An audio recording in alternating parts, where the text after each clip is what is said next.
السلام علیکم۔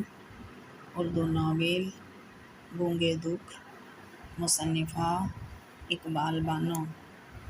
پہلی قسط، نظم پہلا جھوٹ۔ آنسو کا قطرہ انگلی کی نرم کور پر دھیرے دھیرے لرز رہا ہے اور میں سوچ رہی ہوں کاش پانی کی یہ بوند اسی لمحے پلکوں پہ آ ٹپکتی جب تم نے پہلا جھوٹ بولا تھا۔ گھونگھٹ کی اوٹ سے صالحہ خاتون نے پونج کی طرح تڑپتے دل کو قابو میں کرتے ہوئے نہایت ہی ڈرتے ڈرتے دیکھا۔ ملک رضا علی گیلانی نہایت بے قراری سے کمرے کے وسط میں ٹہل رہے تھے۔ دبیز ایرانی قالین کی وجہ سے آہٹ سنائی نہیں دے رہی تھی، مگر صالحہ خاتون کو یوں محسوس ہو رہا تھا جیسے رضا علی کے قدموں کی ہر دھمک ان کے دل پر پڑ رہی ہو۔ صالحہ خاتون کب سے ان کی منتظر تھیں، بیٹھے بیٹھے ان کی کمر تختہ ہو گئی تھی، مگر انہیں تو ملک رضا علی کا انتظار تھا کہ عورت کی قسمت میں عموماً انتظار ہی تو ہوتا ہے۔ پھر سمینا کھٹکی کی آواز پر اٹھ کر چلی گئی، مگر سرگوشی میں صالحہ خاتون کو بتا گئی تھی بھابھی لالا آ گئے ہیں، اب میرا یہاں کوئی کام نہیں۔ سمینا کے لہجے میں شرارت رقصہ تھی اور صالحہ خاتون کی دنیا ہی ڈگمگ ہو گئی تھی۔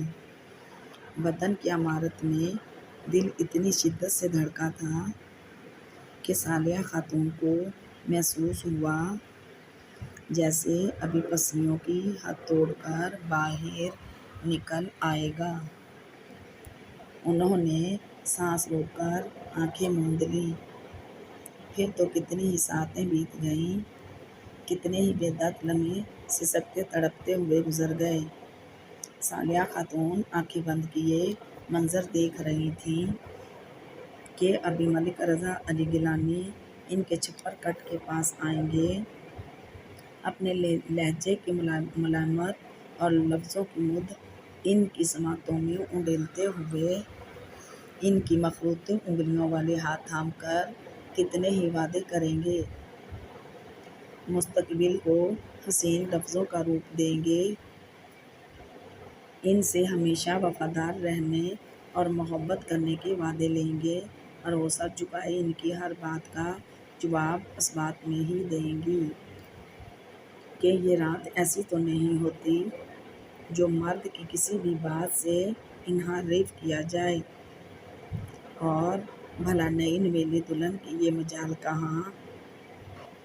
پھر یہی سہاگ رات تو وہ رات ہوتی ہے جب ازدواجی زندگی کی عمارت کی بنیاد رکھی جاتی ہے، اور اگر پہلی رات ہی عورت مرد کے دل میں اتر جائے تو عمارت اسی قدر مضبوط ہو جاتی ہے۔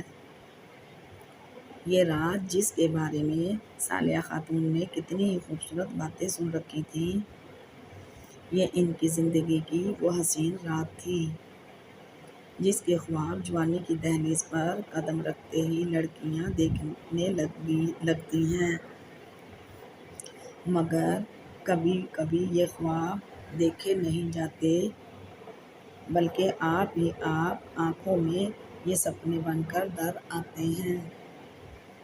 انسانی فطرت پر بھلا بند باندھے جا سکتے ہیں؟ صالحہ خاتون جیسی سنجیدہ لڑکی نے بھی اس رات کے بارے میں ڈھیروں خواب دیکھے تھے، کیا کچھ نہ سوچا تھا؟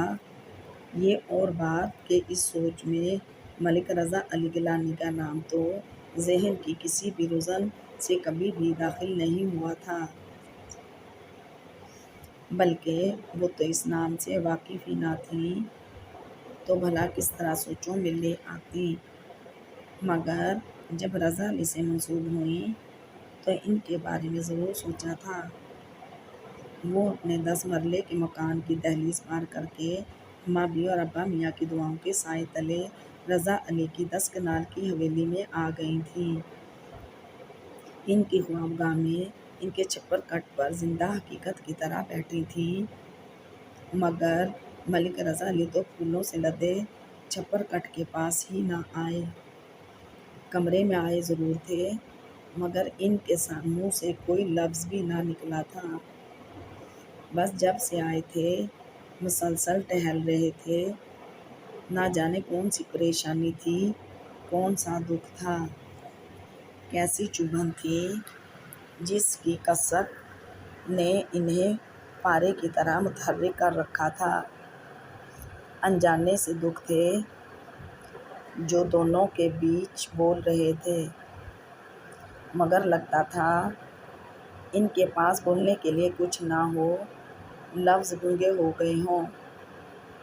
بس ایک دم ہی تو دونوں کی کایا پلٹ گئی تھی۔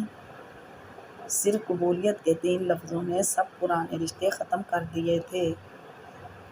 ایسا میں نے کب سوچا تھا؟ رضا علی نے شیروانی کے بٹن کھولتے ہوئے رنگین پایوں کے بڑے سے پلنگ کی طرف دیکھا، جس کے چاروں طرف پھولوں کی لڑیاں لٹکی ہوئی تھیں، اور یہ سیج ان کی سیج تھی۔ ان پھولوں کے پیچھے وہ سرخ دہکتا ہوا انگارہ صالحہ خاتون کی صورت میں موجود تھا، جس کے قرب کی آنچ سے رضا علی کو پگھل جانا چاہیے تھا۔ اپنے لمس سے انہیں صالحہ خاتون کے وجود میں چنگاریاں بھرنی تھیں۔ پھر جس قدر حدت بڑھتی رضا علی اسی قدر پگھلتے۔ نہیں نہیں صالحہ خاتون، تم وہ تپش نہیں جو مجھ کو پگھلا سکے، کہ میں نے کبھی بھی تو تمہارے قرب کی خواہش نہیں کی تھی، اور جس کے قرب کی خواہش تھی اس کا تو تصور ہی میرے دل کو موم کر دیتا ہے۔ اس کے تو تصور ہی میں اتنی حدت ہے کہ میں پگھل جاتا ہوں، تم تو اس کا عشر عشیر بھی نہیں ہو سکتی۔ ہاں، وہ میری سیدہ، میری روح، میری کائنات، جس کی تصویر میرے دل کے ہر ایک خانے میں فٹ ہے، جس کا لہجہ میری سماعتوں میں نغمگی بکھیرتا ہے، جس کے لمس سے میرے اندر خواہشوں کی کونپلیں پھول بننے لگتی ہیں۔ ہاں صالحہ خاتون، تم کبھی بھی وہاں نہیں پہنچ سکتی جہاں سیدہ ہے، اور میرے دل کی مسند پر ہمیشہ موجود رہے گی، کہ میں نے اپنے شعور میں پہلی بار جسے چاہا وہ سیدہ لغاری ہے۔ اپنے دل کی تمام تر شدتوں اور روح کی گہرائیوں سے میں نے اسے چاہا، اور دلوں میں بسنے والے تو نکل بھی جاتے ہیں، مگر جو رشتے روح کے تاروں سے جڑے ہوں وہ بھلا کبھی ٹوٹ سکتے ہیں؟ ملک رضا علی کے ذہن میں یادوں کی ہوا خوب چل رہی تھی۔ سیدہ کے نام نے ان کے دل کی رگوں کو آرے کی طرح کاٹنا شروع کر دیا، اور وہ انہیں اتنی شدت سے یاد آ رہی تھی کہ دل کی نازک رگیں ٹوٹتی محسوس ہو رہی تھیں۔ میں تم سے شرمندہ ہوں سیدہ جانی۔ رضا علی نے ہونٹ کچلتے ہوئے سیدہ کو دل ہی دل میں مخاطب کیا، اور صوفے پر ڈھہ سے گئے۔ میں اسی لمحے خود کو بہت کمزور محسوس کر رہا ہوں، بالکل ٹوٹ گیا ہوں۔ ہو سکے تو مجھے معاف کر دینا کہ تم سے کیے ہوئے وعدے پورے نہ کر سکا، اور اس شفاق لمحے ہار گیا جب تمہاری محبت پر بہن کی محبت غالب آ گئی۔ انہوں نے ہونٹ کاٹتے ہوئے سوچا، اس سمے تم مجھے دیکھو تو تم رو دو گی۔ مجھے پکا یقین ہے، اپنے ایمان کی حد تک دیکھ سکو تو دیکھو، کہ ملک رضا علی گیلانی کا سارا تن تنا اور وقار خاک میں مل گیا ہے۔ اس کا اونچا شملہ اس کے اپنے قدموں تلے روندا گیا ہے، جبکہ صالحہ خاتون کا کوئی دوش نہیں ہے، کوئی قصور نہیں ہے، مگر اس وقت میری خوابگاہ میں اس کی موجودگی مجھ سے برداشت نہیں ہو رہی، حالانکہ یہ میری منقوہ ہے۔ نکاح کی ڈور نے ہم دونوں کو ایک دوسرے سے مضبوطی سے باندھ دیا ہے، مگر کیا کروں کہ میرا دل اس رشتے کو تسلیم ہی نہیں کر رہا۔ دل ایک دکھتا ہوا پھوڑا لگ رہا ہے۔ جی چاہتا ہے کہ یہاں سے بھاگ جاؤں، تمہارے پاس آ جاؤں، مگر سیدہ لغاری تم بھی تو مجھے قبول نہیں کرو گی۔ انہوں نے سوچا۔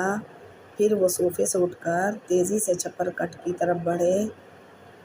پلنگ پر بیٹھے تو صالحہ خاتون کے دل کے سمندر میں دھڑکنوں کا جوار بھاٹا آ گیا۔ کتنے ہی لمحے بنا کسی آہٹ کے گزر گئے۔ گھونگھٹ اٹھاؤں یا نہ، سوچوں کے بھنور میں وہ ابھرنے ڈوبنے لگے، اور پھر لمحوں ہی میں فیصلہ ہو گیا۔ وہ صالحہ خاتون کو توڑ دینا چاہتے تھے۔ سوری سیدہ، انہوں نے ہولے سے کہا۔ صالحہ خاتون دھڑکنوں کے شور میں کچھ بھی تو نہ سن سکیں۔ اگر سن لیتیں تو ملک رضا علی کی ساری بے قراری، تڑپ اور چبھن سمجھ جاتیں۔ رضا علی اپنے دل میں سجی مورت سے شرمندہ تھے، مگر ان کے سامنے پلنگ پر بھی ایک مورت موجود تھی جو حقیقت تھی، خواب نہ تھی۔ وہ اسے چھو سکتے تھے، محسوس کر سکتے تھے، ہاتھ بڑھا کر اسے باہوں میں سمیٹ سکتے تھے۔ کوئی خدشہ، کوئی دھڑکا نہ تھا، اور یہی ہوا کہ انہوں نے لرزتے ہاتھوں سے صالحہ خاتون کا گھونگھٹ الٹ دیا۔ چوڑیاں کھنکیں، لب کپکپائے، آنکھوں کا کاجل کے ساتھ گلابی ڈورے بھی تیرنے لگے۔ دل کی دھڑکنیں مزید بڑھ گئیں۔ رضا علی میں شاید اس حسن جوالا کو دیکھنے کی تاب نہ تھی، یا وہ اسے دیکھنا نہیں چاہتے تھے کہ دیکھ کر سراہنا بھی تو پڑتا ہے، اور وہ اس پوزیشن میں نہ تھے کہ صالحہ خاتون کی سج دھج اور ان کے حسن کو سراہتے۔ تبھی تو انہوں نے ہاتھ بڑھا کر ٹیبل لیمپ کا بٹن دبا دیا۔ خوابگاہ تاریکی میں ڈوب گئی، اور پھر ساعتیں ریشم کی مانند سر سر کر کے سرکنے لگیں۔ ملک رضا علی گیلانی پشت ہا پشت سے زمیندار تھے۔ نواب پور کی سینکڑوں ایکڑ سونا گلتی اراضی کے تنہا وارث تھے۔ ان کی صرف ایک بہن تھی، ثمینہ گیلانی۔ ان دونوں میں ایسی محبت تھی کہ جیسی بہن بھائی میں ہونی چاہیے، بلکہ رضا علی بہن کو کچھ زیادہ ہی چاہتے تھے۔ چاہتے تو وہ سیدہ کو بھی تھے، مگر سیدہ اور ثمینہ کی محبتوں میں جذبوں کا بڑا فرق تھا۔ ثمینہ سامنے ہوتی تو ان کا دل برادرانہ اور پدرانہ محبتوں کے آبشار لٹاتا، اور سیدہ کی قربت ان کے بت میں آگ دہکا دیتی۔ سیدہ جو ان کے دل میں بستی تھی، رگوں میں خون بن کر دوڑتی تھی، ذہن میں گونجتی تھی۔ سیدہ کے قرب ہی کا تو اعجاز تھا جو ان کی آنکھوں میں خمار بھر دیتا تھا۔ آواز میں گمبھیرتا آ جاتی اور لفظ اپنی ادائیگی بھول جاتے تھے۔ سیدہ ان کی پھوپھی ذات تھی۔ جب وہ پیدا ہوئی تو اسے رضا علی کے نام سے منسوب کر دیا گیا۔ اسی طرح سیدہ کا چھوٹا بھائی نادر خان لغاری ثمینہ سے منسوب تھا۔ اس خاندان میں ہمیشہ ہی سے ادلے بدلے کی شادیاں ہوتی تھیں۔ نادر خان اعلیٰ تعلیم کے سلسلے میں آسٹریلیا گیا ہوا تھا، لیکن اس نے بزرگوں کے فیصلے پر سر خم کرتے ہوئے دل بھی خم کر دیا تھا، اور ثمینہ کو اپنانے کے خواب پلکوں کی منڈیروں پر سجا رکھے تھے کہ اب وہ اس کے والدین ہی کی نہیں، نادر کے دل کی پسند بھی بن گئی تھی۔ بالکل اسی طرح جیسے سیدہ لغاری رضا علی کے دل کی اولین تمنا تھی اور انہیں اس وقت ایک ہونا تھا۔ جب نادر اور سمینا کی تعلیم مکمل ہو جاتی، ان دونوں کی خاطر رضا اور سیدہ بھی جدائی اور ہجر کا عذاب بھگت رہے تھے۔ نادر کی وجہ سے رضا علی نے سمینا کو بھی تعلیم دلوائی تھی، صرف اس لیے کہ وہ نادر کے آنے تک مصروف رہے۔ سمینا لاہور میں گورنمنٹ کالج میں BA فائنل کی طالبہ تھی۔ نادر کو بھی اسی سال کے اوائل میں آنا تھا اور رضا علی اس دن کے منتظر تھے جب سیدہ کو ان کی خوابگاہ کی رونق بڑھانی تھی۔ ملک رضا علی گیلانی نے خود تعلیم ادھوری چھوڑ دی تھی، کیونکہ جب وہ 3rd ایئر میں تھے تو ان کے والد علی خان گیلانی دل کے جان لیوا دورے کی وجہ سے خالق حقیقی سے جا ملے۔ سمینا ان دنوں 9ویں جماعت کی طالبہ تھی۔ ایک دم ہی گھر کی اور باہر کی تمام ذمہ داریاں رضا علی کے سر آن پڑیں۔ بگڑے ہوئے رئیس زادے تو وہ پہلے ہی تھے، انہیں کب کسی کا ڈر اور خوف رہا تھا۔ جب چاہا، جس قدر چاہا اور جو چاہا، ملک علی خان گیلانی نے کبھی ان کا ہاتھ نہ روکا تھا۔ ہاتھ شروع ہی سے کھلا رہا تھا اور اب جب کہ باپ کا سایہ بھی نہ رہا تھا تو تجوری میں سجے ہوئے نوٹوں کی گڈیاں ان کی تھیں۔ پیسہ ایک ایسی چادر ہے جو ہر ہے پر پردہ ڈال دیتا ہے۔ پوری عادتیں تو ان میں پہلے ہی سے تھیں جو تقریباً ہر رئیس میں پائی جاتی ہیں۔ دولت کی چادر میں چھپ کر سب کچھ کرتے پھر بھی اجلے ہی رہتے۔ یوں بھی مرد باہر کچھ بھی کرتا رہے پھر بھی نمانکور رہتا ہے۔ یہ عورت تو نہیں جس کی غلطی مجسم ہو کر اس کے وجود میں پرورش پانے لگتی ہے۔ رضا علی گیلانی رتن پور جاتے، سیدہ کی غربت میں خوشیوں کی مے کے چرے رج رج پیتے اور جب واپس نواب پور آتے تو پھر کئی روز تک اپنے آپ کو کسی اور کومل وجود کے سائے سے دور رکھتے۔ مگر فطرت بھلا بدل سکتی ہے، البتہ پہلو میں وجود کوئی اور ہوتا، مگر ان کے تصور میں سیدہ ہوتی۔ بس سیدہ جب تم آ جاؤ گی نا، پھر میں کسی طرف نظر اٹھا کر نہ دیکھوں گا۔ یہ تو تمہاری یاد اور تڑپ کو بھلانے کے لیے بلاوا ہے۔ تم آ جاؤ گی تو پھر میں کسی دوسری عورت کی قربت کی خواہش نہیں کروں گا۔ مگر ابھی تو سب جائز ہے نا۔ اس جائز گناہ کو کرتے ہوئے وہ اپنے گناہوں میں اضافہ کرتے رہے۔ آنکھیں سیدہ کے سپنے سجائے رہتی اور دل کے آنگن میں اسی کی آہٹ گونجتی رہتی۔ ان کی ماں جی سب کچھ دیکھتیں، وہ بیٹے کی مصروفیات جانتی تھیں، مگر منہ سے بھاپ نہ نکالتیں۔ خون کا اثر تو ہوتا ہے نا۔ حلیمہ بی بی نے ساری زندگی ملک علی خان گیلانی کی ایسی مصروفیات سے چشم پوشی کرتے ہوئے گزار دی تھی۔ کبھی وہ ان سے اپنے حقوق کے بٹوارے پر نہ لڑی تھیں تو بھلا بیٹے سے کیا کہہ سکتی تھیں، جس کا ہر انداز اور ہر ادا باپ والی ہی تھی۔ البتہ انہوں نے بارہا خاموش نظروں سے بیٹے کو سمجھانے کی کوشش کی تھی۔ جب وہ اپنے شغل سے فارغ ہو کر رات کے اس لمحے آتے جب رات پچھلے پہر آخری دموں پر ہوتی، ماں جی کو گول ستونوں والے وسیع برآمدے میں ٹہلتے دیکھ کر رضا علی تھوڑی دیر کو شرمندہ ضرور ہوتے،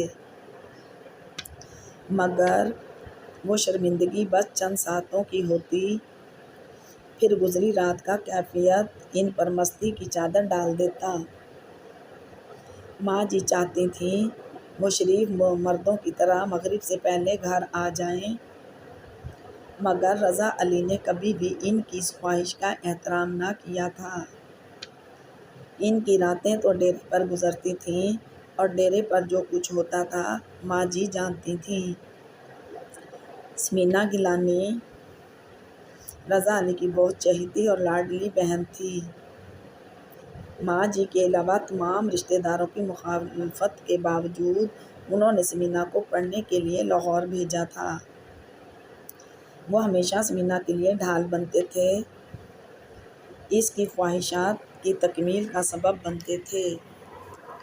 مگر اب مشکل نظر آ رہا تھا کہ وہ اس کی ڈھال بنے، کیونکہ اس نے خود ہی تمام تیر اپنے ترکش سے نکال کر رضا علی کے دل میں اتار دیے تھے۔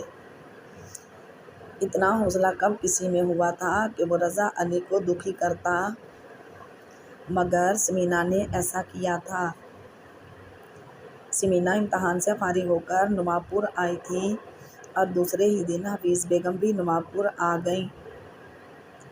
پھوپھی کی آمد نے رضا علی کی روح کے تاروں کو چھیڑ دیا۔ سیدہ کا تصور ان کے وجود کو گرما گیا۔ سنا تم نے رضا؟ اگلے ماہ نادر آ رہا ہے۔ رات کو کھانے کی میز پر انہوں نے اطلاع دی۔ واقعی؟ رضا علی نے اپنی خوشی بڑی مشکل سے چھپائی۔ ہاں، اب مجھے تاریخ دے دو۔ نادر کے آتے ہی میں چاہتی ہوں کہ شادی ہو جائے۔ میں اپنی بہو لے جانا چاہتی ہوں۔ وہ مسکرائیں۔ پھوپھی جی، ابھی تو ثمینہ آئی ہے، کچھ دن اسے رہنے دیں میرے پاس بھی۔ ویسے تو آپ کی امانت ہے۔ رضا علی بہن کی محبت میں بھرپور لہجے میں بولے۔ اب بس رضا، میں کچھ نہیں جانتی، حفیظ بیگم نے مضبوط لہجے میں کہا۔ پھر حلیمہ بی بی کی طرف دیکھتے ہوئے بولیں، تم جلد از جلد اپنے گھر کی رونق لے آؤ، بھر جائی، اور میں اپنے آنگن کا چاند لے جاتی ہوں۔ انہوں نے محبت پاش نظروں سے رضا علی کو دیکھا تو وہ سر جھکا کر رہ گئے اور ثمینہ اٹھ کر باہر چلی گئی۔ حفیظ بیگم یہی سمجھی کہ وہ شرما گئی ہے، مگر اس کی آنکھوں میں تو ریت چبھ رہی تھی۔ دل اندر ہی اندر بیٹھا جا رہا تھا اور حفیظ بیگم کے فیصلوں پر روح گھائل ہو گئی تھی۔ ثمینہ کے دل پر برف جیسا بوجھ آن پڑا تھا۔ اگر لالا نے تاریخ دے دی تو کیا میرے خواب بکھر جائیں گے، آشائیں مٹ جائیں گی، تمناؤں کے پھول مرجھا جائیں گے؟ نادر خان کی بن کر تو میں ساری زندگی کی کسر اور جلن کو اپنے دل کا مہمان بنا لوں گی۔ کیا میں اپنے دل کی دھرتی کے آسمان عرفان صدیقی کو بھول سکوں گی؟ نہیں، نہیں، ثمینہ تڑپ کر رہ گئی۔ عرفان صدیقی سے جدائی کا تو وہ تصور بھی نہیں کر سکتی تھی۔ عرفان تو اس کے روئیں روئیں پر قابض تھا، ہر سانس میں کوبتا تھا، دھڑکنیں اسی کا نام الاپ تھیں۔ اس کا تو پور پور عرفان صدیقی کی محبت کے آبشار میں بھیگ چکا تھا۔ وہاں تو نادر خان کی کوئی جگہ بھی نہیں نکل سکتی تھی۔